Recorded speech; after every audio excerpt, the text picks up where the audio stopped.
خواتین و حضرات، آج ان دو صحابہ اکرام کی کہانی جنہوں نے خلیفۃ المسلمین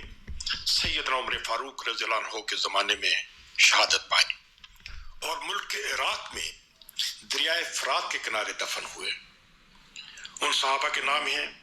سیدنا حذیفہ یمنی رضی اللہ عنہ اور سیدنا جابر ابن عبداللہ رضی اللہ عنہ۔ وقت گزرتا گیا، سن 1929 کی بات ہے، گویا تقریباً 100 سال پہلے،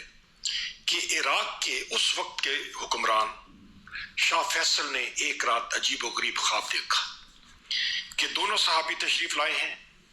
اور فرما رہے ہیں کہ دریا کا پانی ہماری قبروں میں داخل ہو گیا ہے، لہٰذا ہمیں وہاں سے نکال کر کسی خشک جگہ پر دفن کرنے کا انتظام کرو۔ بادشاہ نے خواب دیکھا اور لطف کی بات کہ اسی رات عراق کے مفتی اعظم نے بھی یہی خواب دیکھا کہ صحابہ ان کے پاس تشریف لے گئے اور انہیں بھی کہہ رہے ہیں کہ ہمیں کسی خشک جگہ پر دفن کرنے کا انتظام کرو۔ صبح ہوتے ہی مفتی اعظم بادشاہ کی خدمت میں حاضر ہوئے اور جب پتہ چلا کہ بادشاہ کو بھی یہی خواب آیا ہے تو ایک دن مقرر کر دیا گیا کہ شہداء کی قبروں کو کھولا جائے گا اور ان کو نئی جگہ پر دفن کر دیا جائے گا۔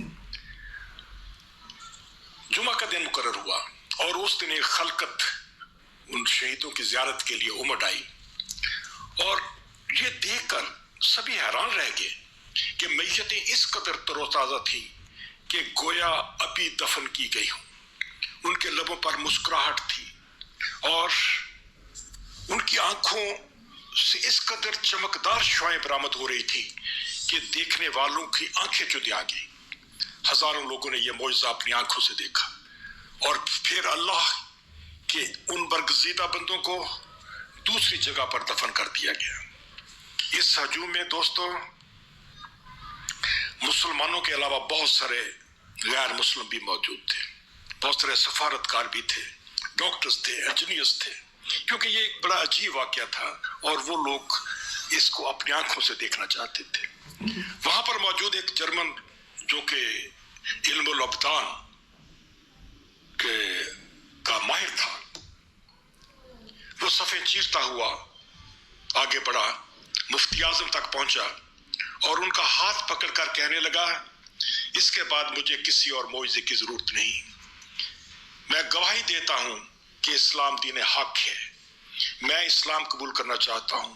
مجھے کلمہ پڑھا دیجیے جناب۔ اس کے بعد تو گویا ایک لائن لگ گئی اور بے شمار غیر مسلم جوک در جوک دائرہ اسلام میں داخل ہو رہے